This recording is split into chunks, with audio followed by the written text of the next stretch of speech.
Allez, 2 kilos, 5 euros, on y va, messieurs, dames. C'est ça.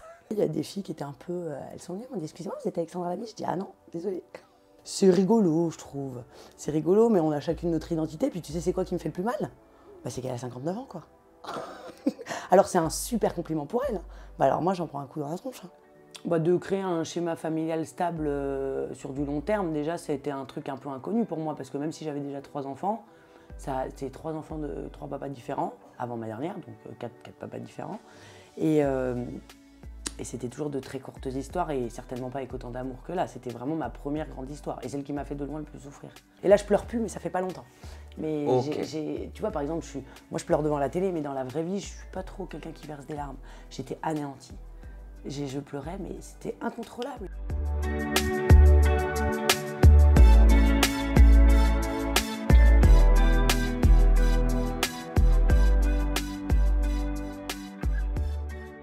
Bienvenue Alexandra. Oh, arrête.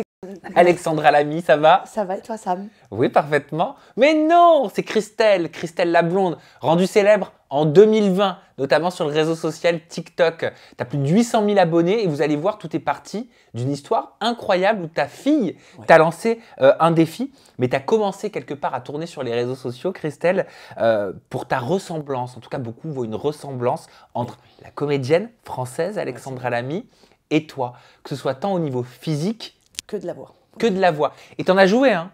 J'en ai joué beaucoup, mais justement, ça a été à double tranchant. C'est-à-dire pourquoi double tranchant? Parce que moi j'ai le souvenir de toi qui faisait les doublages d'un gars et une fille. Mais oui, mais en fait, voilà, je suis arrivée sur les réseaux, comme tu l'as dit, suite à un pari avec ma gamine. J'ai un pote un jour qui me dit, mais fais ça, tu lui ressembles, fais une doublure sur un gars et une fille et tout. Donc je tente, ça prend une ampleur de fou, donc effectivement j'en joue, j'en fais plein, jusqu'à ce que ça prenne trop d'ampleur. C'est-à-dire qu'il n'y avait que ça dans les commentaires. Je n'étais plus que Christelle, le sosie d'Alexandra Lamy. J'ai jamais voulu être finalement le sosie. C'est comme ça que tu étais présentée, c'est comme ça que tu étais vue. Ouais. Et alors moi maintenant, mais ça m'arrive encore. Hein. C'est-à-dire que ça crée des confusions même dans la rue? Ah, on m'a déjà posé. Bah tiens, la semaine dernière, j'étais à Créteil-Soleil, il y a des filles qui étaient un peu. Elles sont venues, elles m'ont dit excusez-moi, vous êtes Alexandra Lamy? Je dis ah non, désolée. T'en as déjà joué? Jamais. T'en as déjà profité? Non, jamais. Ah non, je suis archi pas comme ça, je peux pas. Mais c'est valorisant ou pas? C'est rigolo, je trouve. C'est rigolo, mais on a chacune notre identité. Puis tu sais, c'est quoi qui me fait le plus mal? Bah, c'est qu'elle a 59 ans, quoi. Alors, c'est un super compliment pour elle. Bah, alors moi, j'en prends un coup dans la tronche. Hein. Ah, mais après, elle fait très jeune. Oui, bah, on se rassure comment. Tu vois, il y a l'âge qu'on a véritablement et il y a l'âge comparé. Oui, c'est vrai. Aussi, j'ai toujours fait plus vieille en plus. Ah bon, tu trouves? Oui, en plus, mon botox, il est parti, regarde. T'as quel âge? 35. 35 ans et déjà 3 enfants? 4. 4? Bah Pardon? alors, oh, il a mal révisé ses leçons, c'est quoi ce 4 enfants? Non mais oui, c'est vrai. Et alors, c'est ta gamine, comme tu dis, ouais, c'est ma fille. qui t'a lancé un défi, qui t'a dit « Maman, t'es pas capable en 3 mois d'avoir 10 000 abonnés sur TikTok. » Ouais, exact. Et t'as eu je sais pas combien en un mois? J'ai eu 50 000 abonnés, je crois, en un mois. En un mois. Ouais. Comment t'as fait? Très honnêtement, sûrement peut-être un peu de chance. Et puis je pense que oui, par contre, c'est vraiment le coup d'Alexandra Lamy, c'est cette ressemblance qui a lancé la chose. Après, j'avais perdu mon compte, ça, je sais pas si tu as su, mais j'avais perdu ce premier compte. Pourquoi tu avais perdu le premier compte? Banni définitivement, parce qu'au départ, moi, je connaissais pas les réseaux. Je suis très humour, très second degré, mais t'as pas le droit sur les réseaux d'être... faut pas trop jouer, quoi. L'humour, ça va, mais jusqu'à un certain point, tu vois. Exactement. Voilà, donc du coup, bon, je l'ai compris maintenant, je m'amuse plus du tout parce que j'ai pas envie de perdre tout ça, mais je jouais beaucoup à l'époque. Et puis, qu'est-ce que tu disais qu'il fallait pas? Oh, je parlais tu vois, beaucoup en fait, hein, des vannes, tu vois, mais ça passait pas. Puis je pense qu'il y a un truc, alors maintenant avec le recul et tout, je pense TikTok au départ quand tu arrives, il y a un moment donné où au début quand tu commences TikTok, tu te dis il y a personne derrière cette application. Et au bout d'un moment tu te dis si t'inquiète pas, il y a quelqu'un et ils savent qui je suis maintenant. Enfin, tu vois, par exemple, à une époque, j'envoyais des courriers, tu n'avais jamais de retour. Enfin, un mail, généralement, maintenant, tu envoies un mail dans la journée, tu as un retour, tu vois. Tu te dis, c'est pas un hasard. Donc, je pense que c'est pour ça que les comptes ont sauté, puis la méchanceté des gens, hein, la jalousie des gens. Ça représente quoi pour toi aujourd'hui, les réseaux sociaux? Parce que ça va faire 4 ans quand même que tu es présente dessus, sur les plateformes. Bah oui. Alors après, ça a été pendant plus de 2 ans, c'était vraiment de la rigolade. Tu vois, c'était pas du tout un travail, c'était pas du tout sérieux, ça me faisait gagner aucun argent, tu vois, rien. Donc c'était vraiment pour m'amuser. Et d'ailleurs, c'est les gens qui m'ont dit, certains quand même, parce que c'est un peu dommage d'avoir tout ça et de pas s'en servir. J'ai mis du temps à le comprendre. Qu'est-ce que ça m'apporte? Alors, même si demain tu me dis, tu gagnes plus un rond, je pense que j'aurais du mal à arrêter, hein, parce que c'est un peu une drogue les réseaux quand même. Hein. Puis de cette communauté, ce que on discutait tout à l'heure, moi, tu sais, je suis à la maison, je sors pas, donc c'est du social fictif. Donc j'adore venir, bosser, voir mes petits clients et tout, parce que j'aime ça. Mais tu vois, dans ma dépression, heureusement qu'ils ont été là quand même, tu vois. Sur Insta, moi, j'avais des messages, des gens, et puis des gens qui sont dans la même situation que toi. Et mine de rien, bah, tu les aides, mais ils t'aident aussi. On va parler justement de la dépression que tu as traversée. Tu en parles avec beaucoup de facilité sur les réseaux sociaux. C'est pas que tu fais de la prévention, c'est que tu partages. Et en fait, je beaucoup. pense on a tous plein de problèmes, sauf que, alors je sais pas si c'est français, mais les gens gardent tout pour eux. Et moi, j'ai déjà tendance à beaucoup parler, et en plus, je dis que ça peut aider en fait des gens, tu vois. Il faut parler des trucs, et puis de toute façon, c'est comme ça. Mais j'ai honte de rien, enfin, j'ai honte de rien. Tu disais que les 2 premières années, tu le faisais vraiment pour l'amusement, tu découvrais ce Oui, qu'étaient les plateformes. Rien, surtout. Voilà, Rien. donc j'entends que tu t'es professionnalisé par la Oui, suite. alors depuis, ouais, alors ça a été un peu compliqué, mais oui. Alors oui, sauf que tu vois, depuis ma dépression, septembre, octobre, novembre, je fais plus rien. Parce qu'en fait, j'ai coupé, j'ai arrêté de bosser avec mon agence parce que je donnais plus rien, parce que j'y arrivais plus, parce que j'étais mal, tu vois. Donc on a arrêté, et puis là, faut que je m'y remette. Donc là, je m'y remets gentiment, je reviens, et je voudrais partir sur un contenu poissonnerie, tu vois. C'est pour ça que là, je me remets. Bah oui, on t'appelle la poissonnière de TikTok. Ouais, j'adore. La poissonnerie, c'est mon métier. Et je me dis, ils adorent ça sur les réseaux. J'aime la poissonnerie, j'aime les réseaux, ils aiment ça. Enfin, jackpot, quoi. Mais c'est que toi, tu as commencé tôt en plus dans la poissonnerie. Ah, j'ai commencé, j'avais 14 ans. Bah oui. Je bossais le week-end, ouais. Bah oui, comment t'es rentrée dans la poissonnerie? Comment je suis rentrée dans la poissonnerie? Un matin, je me suis levée à 5 heures. J'avais marqué mon numéro de téléphone sur plein de petits bouts de papier. J'ai fait le tour de tout le marché. Et avant de partir, il y a un mec qui m'a dit bah, tu t'es pas levé pour rien, mais un tablier, viens. Et j'ai voulu apprendre. J'ai très vite voulu aller au hall. Et puis j'ai aimé. Qu'est-ce qui te plaît dans cet environnement, dans cette effervescence-là? L'ambiance, le contact avec la clientèle. Après, ça, tu l'as dans tous les métiers. Mais le produit, tu vois. Le produit, la manière de préparer, manger. J'aime tout dans la poissonnerie. Après, je reconnais que c'est quand même un boulot, il ne faut pas dire que c'est idyllique. Hein. Tu bosses tous les week-ends, tu bosses les jours fériés. Là, je peux te dire que ce matin, je chantais plus mes doigts tellement il faisait froid. Enfin, tu vois, il y a des mauvais côtés aussi. Mais c'est un métier que j'adore dans son intégralité. Et en plus, je me rends compte depuis très peu de temps que j'aime l'apprendre aux autres. Mais oui. Ça, je l'ignorais. C'est une découverte pour moi. Mais c'est à quel moment que tu t'es dit, tiens, je vais lier mes 2 passions, je vais parler de la poissonnerie, je vais mettre en avant la poissonnerie. Encore un hasard. Et je vais mettre en avant mon métier, ma passion. Eh bien, un hasard encore. Mais mon ancien métier, c'est ça qui est terrible. C'est que j'étais poissonnière. Quand j'ai quitté la région parisienne et que je suis partie à la campagne, tu sais, là-bas, il n'y a pas de poissonnerie. Bon, j'ai fait plein d'autres choses, mais je reviens tous les ans et ce métier me manque, tu vois. Et l'année dernière, quand j'étais venue pour les fêtes, j'étais en train de couper des tourteaux et je me dis, tiens, je vais poser le téléphone. J'ai dit, on va changer. Ah, tiens, on va faire un tuto, comment couper un tourteau. Et là, déferlante. Hein. J'ai pris, sans mentir, 80 000 abonnés en 2 semaines. Quoi. Non, mais c'est que tu cartonnes. Mais moi, j'ai vu le nombre de vues que tu fais sur tes vidéos poissonnerie. Tu vois, c'est ce que je disais tout à l'heure. Limite, je dois rester dans ce créneau. Tu vois, t'en fais 10, tu fais 5 poissons, 5 pas poissons. Il y a un moment donné, t'as pas besoin de... Enfin, tu vois les stats. Et puis en plus, j'aime ça. Bon, j'aime bien faire l'andouille et danser quand même. J'arrêterai pas. Parce que le public aime apprendre. Par définition, c'est ce qu'on appelle un sujet de niche, quelque part, la poissonnerie. Ouais. Ça veut dire que personne d'autre quasiment fait ça. Et en plus, ça c'est mon avis à moi, mais il y a ta personnalité qui fait beaucoup. Oui, peut-être aussi. Oui, peut-être. Ah non, c'est pas peut-être, c'est certain. Peut-être aussi. Puis quand t'aimes aussi, hein, quand t'as la passion aussi, hein, y a aussi un truc. Oui, alors il y a la personnalité, mais quand t'es passionné par ce que tu fais et que t'aimes le transmettre, c'est un bon prof. Un prof qui aime son métier. Normalement, les élèves ont envie d'apprendre, tu vois. Enfin, il y a aussi ça aussi. Mais merci pour le compliment. C'est quoi parler comme une poissonnière? Tu sais, c'est une expression qu'on a en France. Allez, 2 kilos, 5 euros, on y va, messieurs, dames. C'est ça. Non, mais c'est une vraie expression qui est utilisée depuis qu'on est petit. Mais oh là là, arrête de crier comme une poissonnière. Ah ouais, mais ça, pour le coup, je suis vraiment une poissonnière. Tu sais d'où ça vient, ça c'est en lien avec la criée, non? Ouais, je pense, oui. Oui, je pense clairement que ça vient de là. Mais bon, après, c'est une image, hein, ça se fait de moins en moins. Mais toi, tu jouais de cette image aussi? De la poissonnière? Ouais. Ah ouais, complètement, j'adore. Et puis je trouve, tu sais, souvent on a une image de la poissonnière, t'imagines non-œil, enfin tu vois, non, alors que les poissonnières, elles sont trop belles. Je trouve qu'habillée en poissonnière, je me trouve trop belle. Il y a eu un moment où tu as tout arrêté pour vivre uniquement des réseaux? Oui, au mois de février de cette année, de février à août. Tu as réussi à en vivre confortablement? Oui. Très confortablement? Très confortablement, non, mais quand même assez confortablement. Par contre, tu vois, le fait de ma dépression, alors déjà que j'ai une phobie administrative, au secours, j'avais pris un retard, tu vois, je faisais plus rien. Et du coup, j'ai rattrapé tout mon retard quand j'allais mieux. Bon, ça y est, c'est bon, je suis à jour. Mais oui, oui, non, franchement, c'est ça. En fait, quand tu travailles de la sueur de ton front pour gagner un SMIC ou un peu plus, et que tu te retrouves sur les réseaux, limite, tu te dis, t'es content. Mais tu penses, je veux dire, c'est énorme par rapport à la quantité de travail que tu fournis, même si oui, tu dois avoir l'idée, tu dois faire des montages. Je veux dire, je peux faire tout ça tranquillement dans mon salon, alors qu'il y a des gens qui se crèvent toute la journée et tout, et ils gagnent un quart de ça, quoi. Qu'est-ce qui fait justement que tu as arrêté la création de contenu? Tu parles de ta dépression. Est-ce que c'est elle J'y arrivais plus. Ouais, non, c'est complètement ça. J'arrivais plus, en fait, j'y arrivais plus. J'arrivais même plus à prendre soin de moi. Tu sais que mes enfants, c'est vraiment mon moteur et j'arrivais même plus à être là pour eux. Alors, ça n'a pas duré longtemps. Mais là, ce mois-là, ça a été un mois d'enfer, quoi.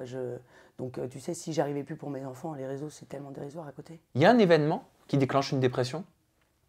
La situation avec mon mari, ouais. Bah, pas complète, pas. Il n'y a pas que ça, hein. Je pense qu'il doit y avoir certainement plein de trucs qui rentrent en ligne de compte. Si j'avais été voir un psy, il m'aurait sûrement dit. Mais je pense que c'est en grande partie à cause de ça, ouais. Ton passé, peut-être aussi, qui ressurgit Ah, aujourd'hui? alors peut-être que ça, c'est enfoui dans le. Tu vois, quelqu'un te. Mais par contre, j'ai bien conscience de, tu vois, de mon histoire, de mon passé, de ce que ça a créé. J'ai pas trop de problème avec ça. À part que je me dis toujours, tu sais, quand t'as pas vécu ta jeunesse, tu dois la vivre un jour.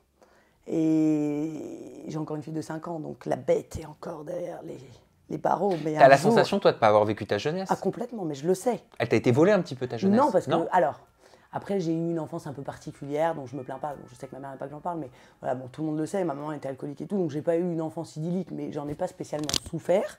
Puisque je dis, en fait, tout ce qui s'est passé quand j'étais petite, c'est ce qui fait ce que je suis aujourd'hui. Bah oui. Parce que si j'avais eu autre chose, ça se trouve, je serais moins bien, donc non. Mais par contre, j'ai été enfant et puis maman derrière, mais ça on me l'a pas imposé, hein. Oui, t'as été maman très tôt. Bah, j'avais 16 ans, quoi, donc du coup, bah, tu profites pas. Je n'ai jamais eu, tu vois, par exemple, l'indépendance et l'argent et la liberté. Alors déjà, adolescente, moi, ce que je sais, c'est que tu semblais pas peut-être très bien dans ton environnement. Ah bah parce moi, que j'ai fait que des conneries ado. tu fuguais énormément. J'ai fait quelques fugues, mais j'ai fait surtout beaucoup de bêtises, quoi. Quoi comme bêtises? J'ai eu des vols, des vols, tu vois bien, chez Sephora. Enfin, c'était même pas Sephora à l'époque, je sais pas quoi. Tu te faisais pas prendre? Ah si, je me suis déjà fait prendre, bah si. Sécurité et tout, commissariat de Saint-Lazare, je faisais que des conneries. Pourquoi tu faisais ça? Bah j'en sais rien, parce que je traînais, j'étais influençable, je pense, aussi, et puis je voulais me donner un genre, et puis, je sais pas, j'en sais rien, c'est complètement nul, hein. Comment tu résumerais ton enfance? Quel mot tu mettrais sur ton enfance aujourd'hui, à 35 ans? Responsabilisante. Pourquoi? Parce que tu devais t'occuper de beaucoup de choses déjà très jeune? C'est pas t'occuper de beaucoup de choses, mais... Enfin, après, moi, j'ai grandi comme ça, mais par exemple, tu vois, ça me pose aucun problème, et j'en veux pas du tout à mes parents. Par contre, je me sentirais incapable en tant que mère d'offrir cette enfance à mes enfants, quoi. Je me sentirais mère indigne, quoi. Tu parles de quoi? De l'alcoolisme de ta mère que tu as connu étant enfant? Alors, il y avait le côté alcoolisme, et puis mon père, c'était un grand gamin, tu vois. Donc, c'était un peu... il était gentil. Je voyais que par mon père quand j'étais petite. Puis, tu sais, en grandissant, tu comprends des choses, tu vois. Tu deviens maman et tout. C'est facile de tout passer, de dire oui à tout, mais au final, je faisais des tas de conneries. Il m'a jamais grillé, mais c'était pas vraiment de la surveillance. Enfin, il me laissait un peu... tu sais, je suis partie à 15 ans et demi, ils m'ont laissé partir, j'ai pris un appartement, hein. Moi, j'attends de voir le gamin, un des miens, à 15 ans et demi, qui va partir pour prendre son appart. Il va déjà falloir qu'il me passe sur le corps. C'est-à-dire que tu regrettes que tes parents t'aient pas Non, je regrette plus pas. cadré? Non, je T'aurais aimé qu'ils te Alors, retiennent? oui. T'aurais aimé qu'ils te disent ne pars pas? Tu C'est dois pas- rester alors- avec nous? Ah non, pas rester avec eux. Mais par contre, des fois, je leur dis, parce qu'on a le truc maintenant, oui, tu peux plus mettre des fessées à tes enfants et tout. Des fois, je dis à mes parents, mais il m'a manqué un truc, hein. Vous m'en auriez mis un peu plus. Je sais pas. Ils étaient peut-être un peu désemparés, mais puis j'ai pas été cool. Puis je te dis, je suis partie. Ma mère était tellement mal. Tu vois, puis je lui jette pas la pierre, parce que je pars du principe qu'avant d'être ton enfant, ta mère, ton frère, on est tous des personnes à part entière, tu vois. Ma mère, elle va déjà mal. Elle arrive déjà pas à gérer sa vie. C'est compliqué de gérer aussi un enfant, tu vois. C'est vachement dur quand tu vas super mal, toi, de gérer en plus quelqu'un d'autre. Donc déjà que ma mère, elle avait du mal à...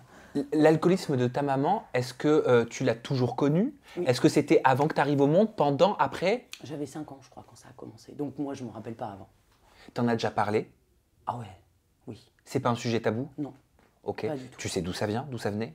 Oui, je connais. Et puis même elle en parle... elle n'a pas les réseaux, ma mère, mais elle en parle ouvertement. Elle se cache pas du tout. Elle connaît le... D'accord. Donc tu connaissais les points qui avaient conduit ta maman à tomber là-dedans.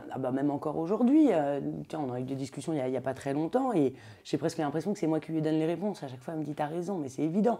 Tu vois, elle a eu certainement des problèmes avec sa mère. Puis ma mère, elle n'est pas comme moi. Elle, je sais pas, elle agit pas en fait. Elle rumine, elle se bouffe de l'intérieur. Puis tu sais, moi, je pars du principe à un moment donné, quand la dépression, ça dure 20 ou 30 ans, je pense qu'on s'en sort plus à un moment donné. C'est ta maman aussi était en dépression? Je pense qu'elle est dépressive chronique et je pense que c'est la dépression qui a amené l'alcool. D'accord. C'est ce que je pense au fond, mais je suis presque sûre. Ok. Voilà. Ok. Et tes enfants, ils voient leur grand-mère? Pas spécialement. Alors ma mère, elle est pas gamin du tout. Hein. Et puis c'est ce que je dis. L'autre jour, elle me dit oui, il y a personne. Elle m'a fait la réflexion, oui, personne passe me voir. Mais en même temps, ils ont toujours grandi sans toi. Donc ils en ont pas le besoin non plus, ni l'habitude, tu vois. Bon après ils aiment leur grand-mère, hein, mais il n'y a pas ce côté. Puis moi, je suis pas famille. C'est mes enfants, quoi. Tu vois, c'est mes enfants. Et d'ailleurs, quand j'ai rencontré mon mari, lui, il est très famille. Puis moi, j'ai pas de frères et sœurs, j'ai personne, tu vois. Et du coup, là, il y a vraiment la belle famille, la sœur, les neveux. C'était un truc qui était nouveau pour moi, tu vois. C'était une peur que tu avais de recréer quelque part un schéma familial que tu avais connu? De créer un schéma familial stable sur du long terme, déjà, c'était un truc un peu inconnu pour moi. Parce que même si j'avais déjà 3 enfants, c'était 3 enfants de 3 papas différents, avant ma dernière, donc 4 papas différents. Et c'était toujours de très courtes histoires et certainement pas avec autant d'amour que là. C'était vraiment ma première grande histoire et celle qui m'a fait de loin le plus souffrir. Là où tu es tombée enceinte à l'âge de 16 ans? Ah non, ma dernière, la dernière fille. Ah ouais. Qui t'a conduit à la dépression? Oui. Et au divorce avec mon mari, ouais. Ok. On commence par le début quand même, par le commencement. Oui. C'est à 16 ans que tu tombes enceinte, Ouais. la première fois. Tu le rencontres comment? Comment tu découvres que tu es enceinte? Est-ce que c'était voulu? Oui. Alors, j'ai pas tout fait pour tomber enceinte, mais en tout cas, oui, je voulais très bêtement d'ailleurs, je voulais un enfant, j'étais sûre de moi, j'avais raison, je la voulais. Et puis je l'ai faite, quoi. Voilà. Et comment j'ai rencontré son père? C'était un voyou en plus. Ouais, on s'est rencontrés. Il habitait à la campagne, là où habite ma maman. Et quand je suis rentrée sur Paris, je sais plus vraiment pourquoi on a dû se voir. Et puis voilà, c'était fait. Mais enfin voilà, c'est pas un truc dont je me rappelle, tu vois, c'était pas un coup de cœur. C'est pas le coup de foudre, hein. Je me rappelle pas de la scène, tu vois. Ah, c'est marrant que tu n'aies pas de souvenirs comme ça. Alors mon cerveau, je pense que j'ai un vrai problème avec mon cerveau qui oublie des grosses parties de ma vie. Alors déjà, tu vois, il y a eu une période de ma vie que je détestais. Laquelle? Voilà, j'étais en 6e, je traînais vraiment avec des gens pas bien. Puis il y avait eu des histoires avec des garçons, enfin tu vois, des trucs, mais je pourrais même pas te donner des détails, je ne m'en rappelle plus. Genre, j'ai même pas un souvenir d'un visage, tu vois, pour te dire. Tu l'as vécu comment ta grossesse à l'âge de 16 ans, le fait de devenir maman, d'apprendre à devenir maman? Hyper simplement, comme si c'était naturel et hyper simplement. Et puis j'avais l'impression de tout savoir, de tout gérer pendant des années. Hein. C'est là quand ma fille elle a eu 18 ans et qu'elle est partie que je me suis dit, en fait on ne sait pas tout, on apprend toute la vie. Ah bah oui. Et on prend des coups dans la tronche toute la vie. Et j'imagine que tu l'as vécu différemment, ta grossesse que tu as eue à l'âge de 16 ans et celle que tu as eue récemment, enfin il y a 5 ans, une fois adulte. C'est différent parce que déjà, alors c'est différent. Moi, au fond de moi, je les ai vécus un peu de la même manière. J'avais même pas de culpabilité à l'époque, mais tu vois, les gens te critiquent parce que tu es jeune. Enfin, tu vois, alors que là, au final, c'est mignon, Julien et Christelle vont avoir un bébé. On parle du résultat, le même. Donc, tu vois, ça sert à rien de critiquer. Mais à part que autour, les gens, enfin, c'était moins choquant et les gens étaient un peu plus contents de cette grossesse, j'adore être enceinte. Enfin, c'est un truc de dingue, hein, mais j'adore porter un enfant. Je suis hyper épanouie quand je suis enceinte. Donc non, la grossesse, nickel. Moi, ça me pose pas de problème d'être enceinte. Et t'aimes aimer? Ah, j'adore ça. T'es une passionnée? Je préfère aimer qu'être aimée. Ah bon? Je préfère offrir que de recevoir. Pourquoi? Ça vient d'où? Ah, j'en sais rien, j'adore m'occuper des gens. Je pense aussi, alors, ça c'est pareil, la dépression, ça prend plein de trucs. Hein. Je pense qu'indirectement, peut-être pendant le temps que je passe à m'occuper de tout le monde, je m'occupe pas de moi, tu vois. Je me concentre pas vraiment sur moi non plus. Ok. Tu sais, quand tu penses toujours aux autres, le jour où tu dois te concentrer... c'est un truc que je sais pas faire, me concentrer sur moi. Prendre des décisions pour moi. Ça, j'ai encore jamais trop fait encore. C'est toujours en fonction des enfants, tu vois. C'est-à-dire que tu as toujours besoin de faire passer les autres avant toi? Tu vois, il y a très peu de temps, quand ça allait pas avec mon mari, vas-y, moi je balance, il n'y a pas de problème. De toute façon, j'ai rien à cacher, ils le savent, je leur ai dit. Ça allait très mal, donc tu vois, mes enfants m'encourageaient dans le sens de la séparation, parce qu'à un moment donné, ça va bien. Et puis j'avais pour projet d'aller dans le sud, et quand j'ai enfin après porté mes couilles, et puis je lui ai dit, c'est fini, et je vais partir dans le sud, là, ils m'ont tous dit, en fait, on va rester là, avec lui, parce qu'on va pas aller dans le sud, parce qu'on a tous nos amis ici, tu nous gâches notre vie et tout. Ah, je me suis dit, waouh. Et du coup, bah, je ferai jamais ce choix si ça convient pas à mes gosses, tu vois. Qui t'a dit ça? Mes enfants. Tu l'as vécu comment? Super mal. Ça a été hyper dur. Mais ils le savent. Hein, ça m'a... Alors après, bon, voilà, c'est pas à eux de penser à toi. Voilà, je me dis, c'est des enfants, ils pensent à eux d'abord. Enfin, ça doit être très certainement normal. C'est moi qui suis pas normal peut-être. Parce que tu vois, moi, en tant qu'enfant, je me posais des questions qui sont pas des questions d'enfant, tu vois. C'est aux parents de faire attention aux enfants et pas le contraire. Et moi, j'avais tendance petite à faire l'inverse. Mes enfants, c'est des vrais enfants. Comment on structure, comment on s'organise, comment on gère une vie de famille quand on a 4 enfants, de 4 papas différents? Comment tu composes tout ça? Eh ben, j'avoue que je m'en sors pas trop mal. Alors, j'en ai une qui n'a pas de papa. Enfin, j'en ai une qui ne verra jamais son père. Elle sait qui c'est, mais voilà. Bon, c'est le seul duquel je ne parlerai pas. C'est ta petite dernière? Non, Ah, la ok. dernière, celle de mon mari. C'est la deuxième. Ok. Voilà. Après, la première... bah, puis alors, moi, c'est toujours les papas... Alors, on va parler de ça aussi. Hein. Je n'ai jamais réclamé de pension alimentaire. Parce que sachant que j'habite à la campagne et que les papas habitent à Paris, je préfère franchement qu'ils fassent les voyages. Parce que c'est l'horreur de faire les voyages. Et rien leur demander, quand je vois le prix de l'essence et puis tout, tu sais, qu'ils fassent deux fois par mois l'aller-retour. Mais puis 2 fois, hein, le vendredi, Paris-Auxerre, le dimanche, Paris-Auxerre. Et franchement, ils sont tous mignons parce que moi, je bouge pas, moi. Donc c'est les papas qui font viennent tout. à vous? Ouais. Ok. Ouais, non, ils sont cool. Bah, après, je suis cool aussi. Hein. Et comment tu gères l'entente? Est-ce que ça crée pas des dramas, des disputes? Ah, il y Est-ce en que a ça eu, coule il de y en a source eu. toujours? Non, il y en a eu beaucoup, mais ouais, il y en a eu beaucoup parce qu'ils étaient un peu bêtes et peut-être un peu en colère parce que, hormis mon mari, j'ai pas été très cool quand même avec les papas des autres. Pas fidèle non plus. Donc, tu vois, c'était des séparations dans des mauvais termes, puis avec de la colère. Donc, ça a duré quelques années, puis ça a fini par se tasser. Puis la grande, maintenant, elle a 18 ans, donc voilà. Et puis, j'ai envie de te dire, ils n'ont jamais manqué de rien. Donc, je m'attends à ce qu'on m'en mette pas trop quand même, tu vois. Tu as répété un schéma, tu penses, avec du recul. Pourquoi tes relations s'arrêtaient? Ben ouais, je sais pas ça. Bah déjà, tu vois, ce que je ressens pour ma première, en tout cas, c'est du jour où j'ai été enceinte, tout mon amour a été pour ma fille et puis alors plus rien pour le père. Mais vraiment, ça a été un... Et en fait, j'étais très garçon manqué. Alors, je suis toujours un peu, hein, mais j'étais très très garçon manqué. Attends, alors attendez, là, on fait la blonde. Ça, c'est parce que j'ai fumé trop de pétards. J'ai les neurones, des fois, je parle. Trou noir. Attends, oublié pourquoi la je te question? parle de ça? Vas-y, attends, c'était Je quoi te la là repose la question? Non, mais c'est toujours la même là pour Oui, les c'est 4 toujours paires. la même. Ouais, mais attends, j'étais en train de dire quoi là? Pourquoi je suis partie dans mon. Vas-y, tu suis toi? Ben oui, je suis. Alors qu'est-ce que j'étais en train de dire, Sam? Tu étais en train Vas-y. d'essayer d'expliquer pourquoi tu perdais l'amour pour l'homme que tu Ouais, rencontrais voilà. qui te donnait un enfant. Eh ben, Et à qui tu offrais un enfant aussi.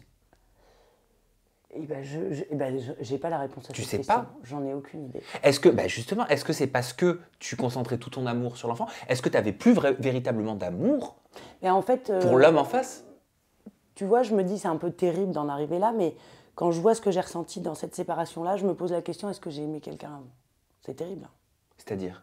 C'est-à-dire que là, la manière dont j'ai souffert, ça m'est jamais arrivé avant. J'ai jamais ressenti cette douleur, en fait. Jamais. T'associes la douleur à l'amour, Christelle? Ah bah, visiblement oui. Oui, j'ai l'impression. C'est-à-dire que tu as l'impression, pour toi, aimer, c'est souffrir. Bah c'est pas ça, mais c'est que je pense que si tu n'es pas amoureux, tu ne souffres pas. Parce que tu souffres toujours de... Enfin, tu sais, quand tu es amoureux, enfin même dans le couple, tu dois toujours te remettre en question. Il y a forcément toujours des souffrances quand même. Non? Quand tu n'es pas amoureux, tu t'en fous, donc tu souffres pas. Est-ce que tu penses qu'inconsciemment, tu la cherches, cette souffrance? Eh ben ça, je sais pas. Tu le Mais cherches, je crois que je suis un l'échec peu dans la dure. relation amoureuse? Je suis un peu dure avec moi-même, je m'en rends compte en ce moment, récemment.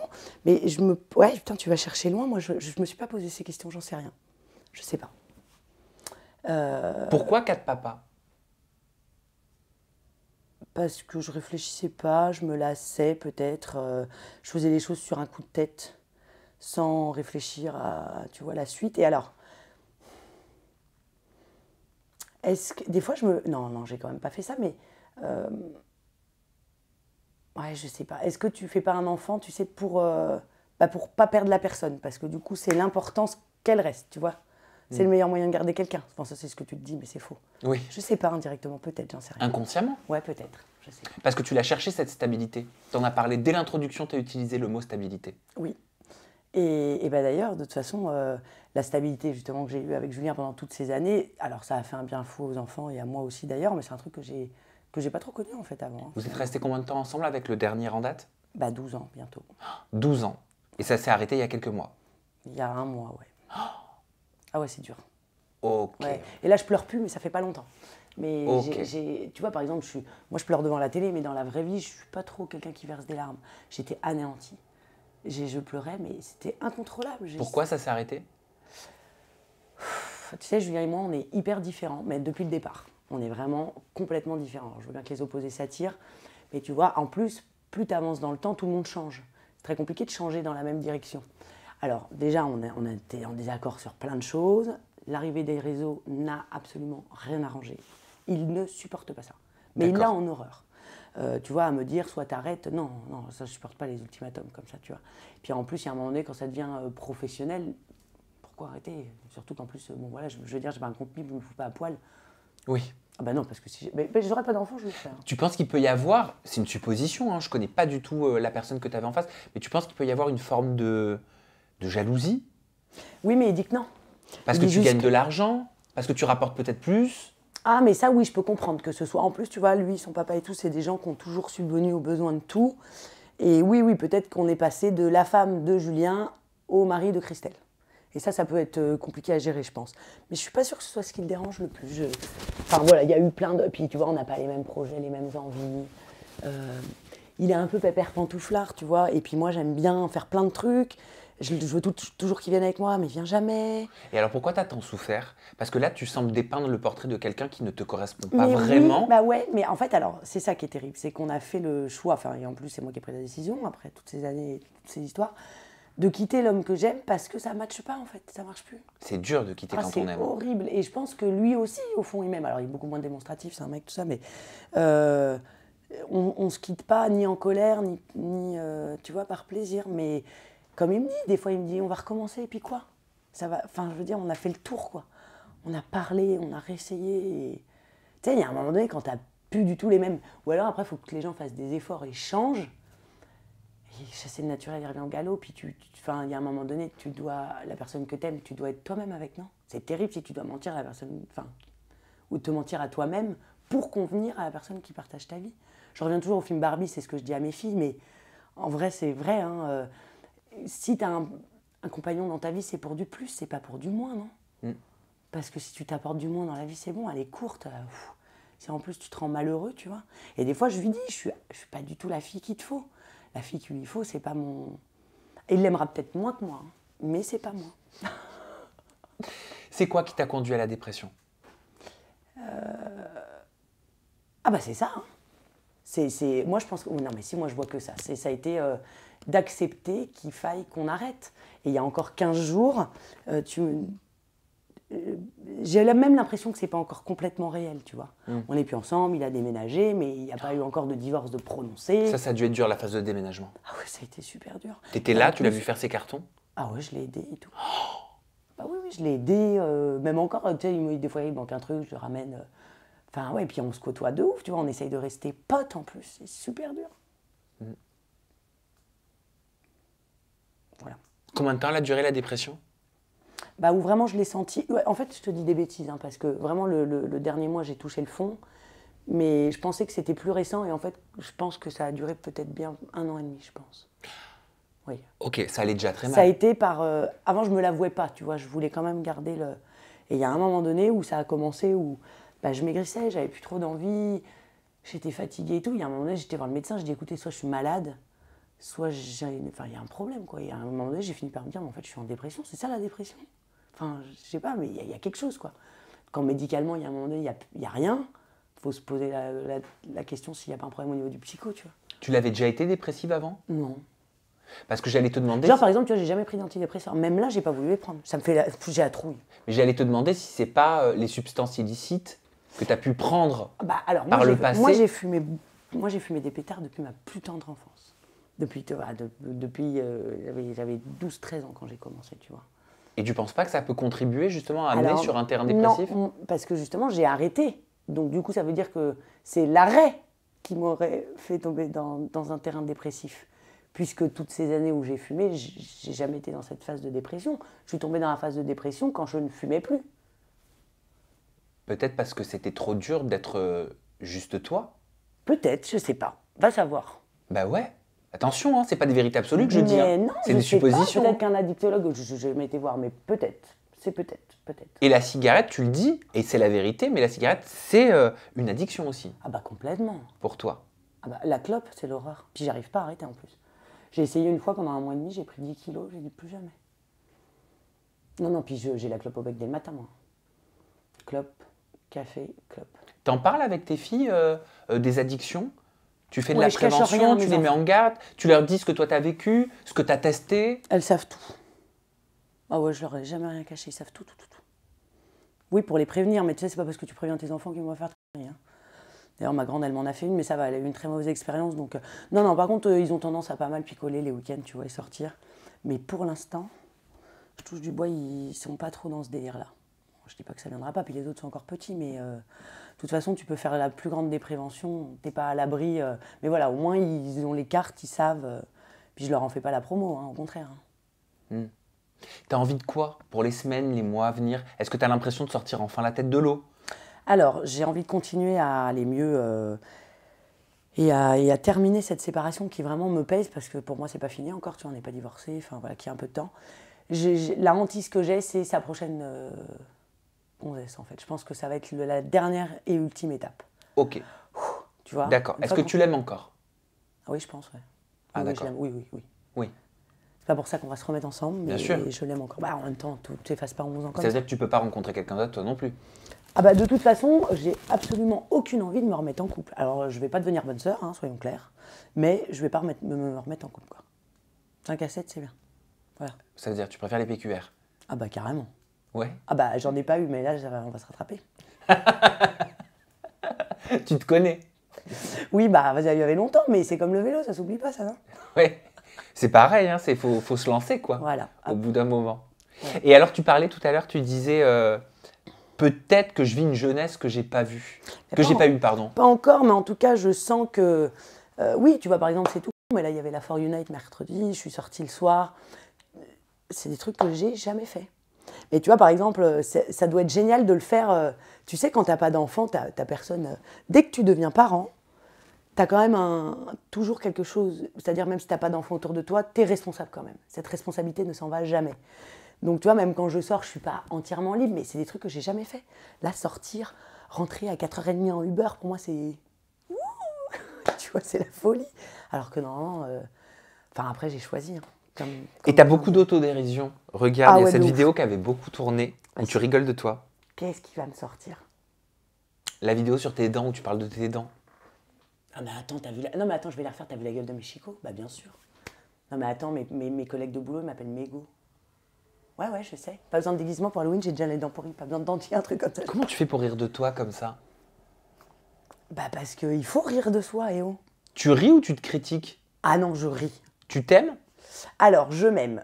Oui, non, je m'aime quand même. Je m'aime pas à la folie, hein. Je me déteste pas, ça c'est une certitude. Mais par exemple, tu vois, physiquement, alors, je me déteste pas, mais il y a quand même quelques trucs. Il faudrait que je me mette au sport, quoi, parce que j'ai le cul tout flasque, mais en même temps, je fais pas de sport, donc je m'en prends qu'à moi, tu vois. J'ai eu les seins flingués parce que j'ai allaité mes 4 gosses. Et bon, voilà, mais bon, c'est bon, je suis pas pourrie non plus. Merci Christelle. De rien. On peut te retrouver sur l'ensemble de tes réseaux sociaux, tu reprends à fond. Hein. Je reprends à fond et avec plein de projets. Ah. Mais on se reverra. Ah, mais quel projet? Des projets, alors j'ai envie de lancer vraiment un truc sur la poissonnerie, mais beaucoup plus poussé. C'est un peu trop tôt pour te dire. J'ai plein d'idées, mais je pense que si ça fonctionne, de toute façon, on en reparlera sûrement. Ok, super. On peut te retrouver sur ton compte TikTok, c'est Christelle la Blonde Family. Yes. Instagram, c'est Christelle-la-blonde. Et Snap, c'est Christelle TikTok. Bah ouais, parce que Christelle la Blonde, d'ailleurs, je voudrais bien savoir qui a pris Christelle la Blonde sur Snap. Donc, tu as mis Christelle TikTok sur Snap. Bah ouais, mais je savais pas comment m'appeler. Je voulais m'appeler Christelle la Blonde. Mais de toute façon, je ne Bah, vais pas sur Christelle, Snap. Christelle Snap. Ouais, c'est vrai, j'ai pas pensé. Peut-être que c'était pris. Peut-être, j'ai même pas testé. Hein. Ah, je suis blonde, hein, une vraie, attends. Oh. Merci Christelle, De rien, vraiment ça. merci pour ce partage. De rien. On se retrouve très prochainement avec une nouvelle personnalité. Prenez soin de vous. Bye bye.